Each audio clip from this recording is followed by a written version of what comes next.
Благодаря, господин председател.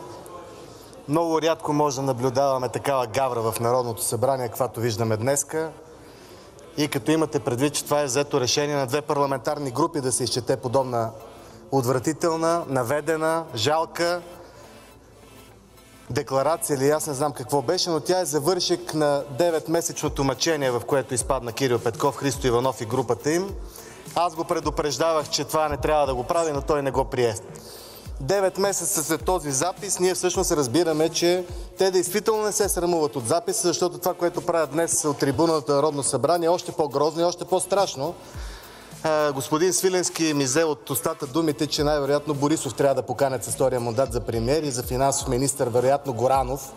Това е законодателно, но аз виждам, че Кирил Петков е в зала. Искам да го попитам той да ми направи реплика или да вземе изказване.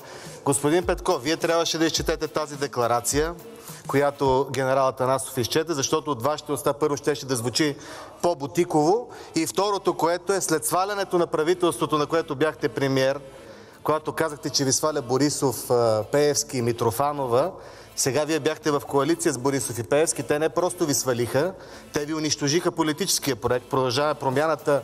Ако не сте заедно с Демократична България, не виждам как ще влезете в парламента. Пък и вече след това днескашното изказване, и това е много съмнително, но излезте и обяснете на обществото. Защо лъжете хората и народните представители, че искате правителство в името на България? Вие нищо не направихте за 9 месеца за България.